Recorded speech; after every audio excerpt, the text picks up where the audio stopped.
Our top story tonight involves new body camera video released by the state attorney general earlier today, giving us some new insight into the death of a man in Lockport police custody. It was last June when Troy Hodge died during an altercation with officers, and tonight, 2 on Your Side's Rob Hackford digs deeper into what happened. The 5 videos released by the AG's office Friday show what happened before and after the June 2019 altercation. The perspective of backup, who arrived after 5 Lockport officers had already pinned Troy Hodge to the driveway of his mother's Park Avenue home. Oh, yours? She had called police earlier that night just before midnight and later told officers her son was acting erratic. He said they was coming for me. They coming for me. So he ain't himself. Mom called us to try to get him some help. You know, we went there to try to help him. 026. He was running around talking about a shotgun and had a knife with him. But it's from this point around 1 in the morning. What happened next remains unclear. Body camera footage from responding sheriff's deputies doesn't begin until 3:45. Another angle at 3:49 shows Hodge already handcuffed and calling out. Reholster All right, that. Troy, here's what's going on, man. Okay. I gotta check you out. Do you have any weapons on you, Troy? Holster that. Don't kill me, man. Holster What's that. gonna kill you, Troy? Hodge is seen struggling for several minutes. Unanswered requests to stop lead to more restraint. At 3:54, an officer's foot placed on his neck stays there for 1 minute and 20 seconds. An officer later calling out. Troy? Yeah, he's fine. He's talking to himself.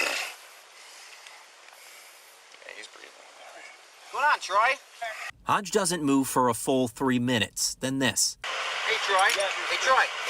Hey, He's not breathing. he's not breathing. Take him off. Taken by ambulance, not responsive on the stretcher. His mother speaking with law enforcement minutes after. You shouldn't have choked him. I'm not saying you police choked him, but somebody choked my child.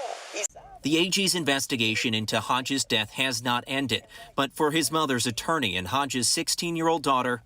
Now that this video is public, what would you say Mrs. Hodge is hoping for in regards to the Lockport Police Department, the Sheriff's Office as well? She wants to see change. You know, she watched her son die in her driveway, and she does not want to see this happen to anybody else. She does not want another mother to lose her child. Any resolution, whatever that may be, is going to have to include changes at the Lockport Police Department. In a statement from the city of Lockport, the mayor called the video release premature. While the officers involved have been assigned to desk duty, they want due process to play out.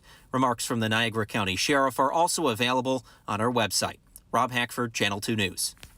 Local defense attorney Barry Covert joins us now to discuss this. Barry, let's talk about the importance of police releasing these videos.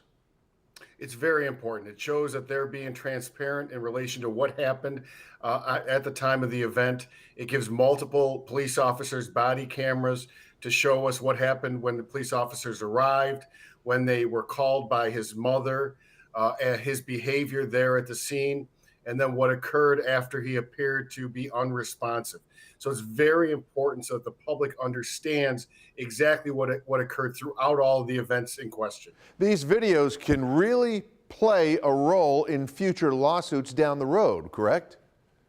They certainly will. And the videotapes, though, are pretty clear that his mother called the police because of his behavior, because she thought that he was overdosing and was suicidal.